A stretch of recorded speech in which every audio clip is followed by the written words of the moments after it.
All that we have belongs to God. And since it belongs to God, we need to be mindful of our accountability to God. I've been real anxious trying to get to this debt-free section of my series. But the Lord keeps trying to tell me there are some folk who still haven't caught the need to talk about money in church. We act like when you talk about money, you talk about that which is not spiritual. And when you read the New Testament, you find Jesus preached on money more than he preached on anything else. The Bible declares that the love of money is the root of all evil. So that really what you're dealing with is not that money is evil, is when you make a God out of money that you got a problem. Do I have a witness here? I was looking at this passage and fascinated. I didn't really mean to preach on this parable. I really just went down to verse 13. Verse 13, it says, no man can serve two masters. That's right. Either you're going to serve God or you're going to serve money. I don't like to just preach verses just hanging out there by themselves, so I wanted to look at the context again. And when I looked at the context, it brought me to this parable, and this parable really got my attention in a new way. This is one of the more difficult parables in Scripture.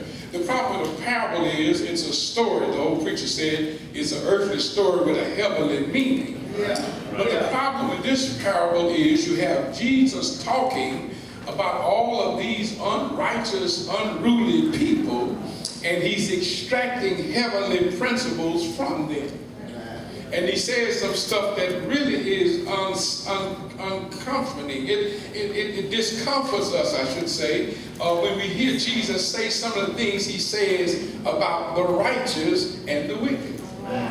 In this passage, he calls, one instance he says, worldly folk really can give an example to the church.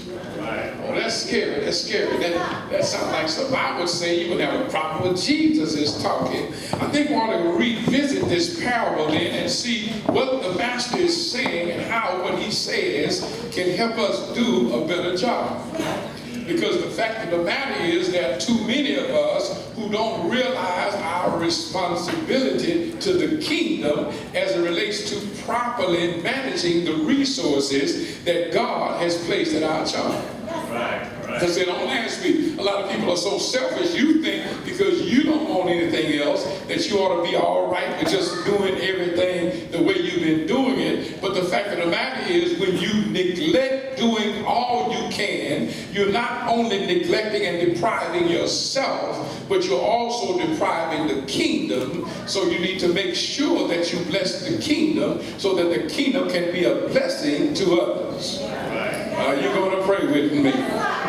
Then you got lazy folk who don't want to do anything. They're ready to much is given, much is required. So you got some folk don't want a whole lot because they don't want a whole lot required of them. But you already got enough to send you to hell. So you need to try to be a good steward over that which God has given you. It's like that man who prayed in one of my dad's deacons. He said, Rev, I don't pray that part of the prayer when it says, forgive us our debts as we forgive our debtors. I didn't know. I thought people were kind of just retarded. They just left that out. But I found out people were premeditatedly leaving it out because they realized what you were saying is, God, forgive me according to the way I forgive my enemies. Oh, I wish I had a witness here. And so in order for them not to be indicted by that, they thought if they don't say it, they would be responsible for it. Y'all don't hear me. But just because you leave it out, don't make it not true. The principle is a principle that still applies. And you ain't got no business taking stuff out the Bible, no way. You're going to take out what you want and leave what you want. God ain't no fool. You can't just call on God when you want him and then kick him to the curb when you don't need him. God says you either all or nothing. That's what he's saying here. I'm not a God that you can just pick up on part-time. You You can't just pick me up on Sunday morning and Wednesday night and think you can live your life any way you want. I am a full-time God. Do I have one witness here? So I want to start talking about this money measurement. He talks about this managing measurement is what I'm talking about. Measuring your management is really a source of accountability. Yeah, accountability. That what the parable starts out with is the fact that God says all of us are accountable.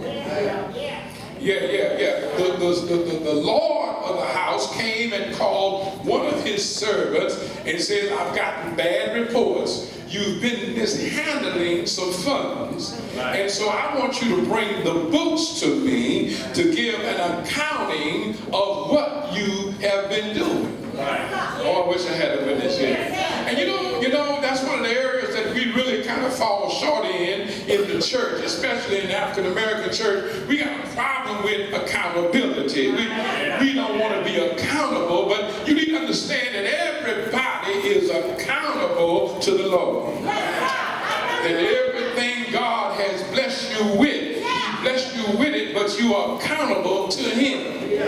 You can do what you want. And you know, a lot of times you can just think this is my money, this is my house, I do what I want to do. But you got to be careful with that kind of mess. You know, you talk about what's yours and what you don't have to answer to nobody. God can just, He ain't got to curse you. God can just turn His back on you. God don't have to punish you. God just don't have to shake you and wake you up this morning. I wish I had a witness here. God can fix it so you can't even make it to work. I wish I had a witness. God can fix it so that you're sound in body, but your mind is about as gone as. Oh, I wish I had a witness here. As anybody, any of the saints out there, you got to understand that what you have belongs to the Lord. God has given you the mind. God has given you the resources. God has given you the ability to handle whatever you have. It all belongs to Him. But you need to understand something else. I don't care whether you come to church or not. You go sleep during the sermon. You still are accountable to God. You don't have to go to prayer meeting to be accountable. You can be accountable if you stay at your house. You don't have to come to church to be accountable. You can go out to the beach. You still are accountable to God for that which He has blessed you with. And the more He blesses you with, the more you are accountable for. Oh, help the Holy Ghost. But you need to understand that if God has given me more, God expects more from me. Because I have more resources, I should be able to produce more fruit. You can't brag about your tree is bigger than His tree and He giving more fruit than you giving on your tree. If your tree is bigger, you ought to have more fruit. Yeah, he talks about accountability, and so when he talks about accountability, he calls the man in question. But it's really interesting because when Jesus tells this parable, he took one of them curves. He picks an unrighteous steward, an unrighteous servant, to be in charge of the stuff. And the unrighteous servant does not try to hide about the indictment. He doesn't say, I'm innocent. He doesn't say it's wrong. He knows he's been messing up. He basically says, hey, I've been busted. I'm about to lose my job. All I got is the time between now and the time I show the man the books. And as soon as I show him the books, I will be in big trouble. And the Bible says what he decided to do. He got a brainstorm. He said, I know what I'm going to do. And he doesn't hide it. He takes the books and he calls everybody the man owes and he cuts their debt. You know, one man, he cuts his debt in half. Another man, he cuts his debt by 20%. But he goes down the whole list. Everybody who owes his master some money or some resources, he cuts the debt at some great percentage. And his logic is, I'm going to cut their debt because if I cut their debt when I am out of a job, they will have a positive attitude about me and they'll make sure I don't go hungry. Oh, y'all don't hear me. Now, you got to understand that that when he does this, he has to make a record of it. So when the head of the man who owns the place, when he comes and see the books, he gonna see what he just did. He knows he cut the debt. He knows what day he cut the debt. He knows he just cut it, so that you would think he would be kind of upset. But Jesus doesn't do that either. Jesus says the man in charge, when he saw the books, he was blown away. He said, man, you really demonstrated for us a whole lot of intelligence, because you showed me you were pretty smart. I'm finna throw you in the street. So now you're trying to build you some alliances that can help you while you are down. Do I have a witness here? Now that's kind of uncomfortable when Jesus starts talking this kind of stuff, and he starts saying this kind of stuff about worldly people. Here is an ungodly man, and he is doing that which is ungodly, that which is unrighteous, and yet he makes this maneuver and manipulation that caused Jesus to take note of what he's doing, and he says we need to pay attention to what he's doing. All right. Then he makes this odd statement. He says worldly people are really more clever than spiritual people when it comes to matters such as this. Let me go to my next point then. I want to talk about management morals. In other words, Jesus says that this man really gives an example to the church of how you should manage your resources. Oh my Lord, what is he talking about? Well, what he says, and it really is kind of true. Do you know you can really find more faith in the world than you can find in the church? Oh yeah. When it comes to money management. Yeah. We love the Lord. We trust in God. I know He'll take care of me. But when it comes to money, we really don't trust in the Lord. No, we don't even trust God's principles. You remember that parable he told, and I'm going to preach it maybe one time in this series, when he talks about the 5 talents and the 2 talents, and the one man he indicts is the man he gave the 1 talent to, and then the man does nothing with it but to bury it. I wish I had a witness here. And then when he comes back, he's the only one got to make a speech because he hadn't done anything. And he said, I know you're a wicked ruler, you ain't no good, you got a bad attitude, so I don't want to make sure I didn't lose it. The way I made sure you didn't lose it was to bury it and not give your stuff back. And then the owner, the Lord, said, well now, why didn't you at least put it in the bank? At least I could have accumulated some interest. All you did was give me what I had, so really I have lost money. I have lost money because of your laziness. And then he takes it from the man with the least and give it to the man with the most. Now that seems like an ungodly principle, to take from the man with the least to give it to the man with the most. But that, my brothers and sisters, is the key why most of church folk don't have more than they have. Yeah, you got real quiet. I know I'm not going to shout nobody today, but I will preach the word. It's because we have a tendency to want to take comfort in what God gives us by burying what we have and not using the principles that God has set forth in His word. All in Scripture, God talks about investing that which He has given you. God talks about planting seeds and bringing forth a crop. Y'all don't hear me. You can't take an apple seed and put it on the counter and expect some apple trees to grow up. You can give a whole jar full of apple seeds and collect them, but all you got is a jar of apple seeds. If you leave them there long enough, they will rot. But those same apple seeds can bring you a whole bunch of trees if you only plant them in the ground. Oh, I wish I had a witness here. Y'all looking at me like I'm crazy, but don't you know that there are a lot of, I think I ought to tell you, God has blessed every man, every woman, every boy, and every girl with some seeds. You got the seeds. The question is, number 1, are you planting them? Number 2, where are you planting them? Because he told me another parable about the word. He said, you can't plant seeds anywhere and expect to get a good crop. You don't put seeds on stony ground and expect anything to grow. Help me, Holy But you can't plant seeds and then got a whole lot of thorns and thistles choking the seed and expect the seed to grow. If you want a seed to grow, you got to make sure you plant it in some good ground. Come on here, somebody. So I'm responsible to use the resources that God has given me by planting it in good ground. He said there are a lot of folk in the world who understand principles of money better than folk in the church.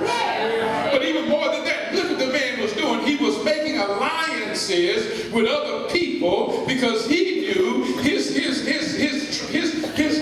little thing had come to an end. He had been busted. He'd been messed up. It ain't working no more. I got to put something in the future. So what he does, he invests in folk. There was no guarantee that because he cut those people's bills, they were going to treat him right. But he had enough confidence in human nature. If I do right for them, they will do right for me. Y'all don't hear me? Yeah. And you know, really you can find more kindness in the world a lot of times than you can find in the church. Oh, yeah. We have a hard time trusting one another. Y'all look at me. I mean the facts bear it out. You go to any corner last night where they got a fifth and 4 men standing with the fifth.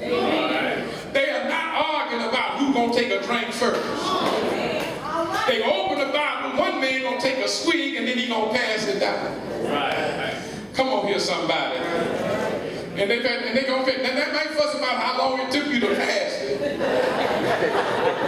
Oh, I wish I had a witness here. But they will pass it. They have no problem with going in together to buy 1/5 for 4 people.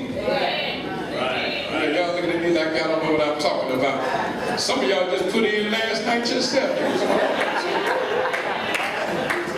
They buy a case of beer, they have a party, ain't nobody talking about what you gonna get. When they come to a party, everybody want to contribute. When most people go, when they visit your house, and the folk in the world, they gonna bring a bottle of wine with them because they say they don't want to come to your house empty-handed. Church folk will come to your house and what they bring is an appetite. Not only will they come empty-handed, but they will leave with arms full.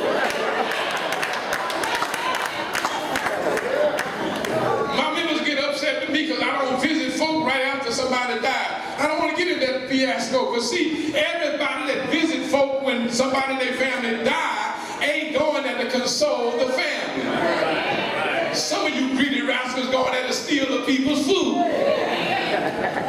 Go there hungry, ain't enough you're going to eat while you're there, but then you got nerve enough to haul stuff off. Oh, y'all don't hear me. The world, he said the world have a better attitude about investing. And you know, it's kind of sad that we don't trust each other, that we can really do more if we learn how to just work as a group. That there are some investments that I can't invest in myself, but if I could find 9 other guys to put in with me, we can pool our resources, thereby having enough to make that investment. Oh, I wish I had a good here.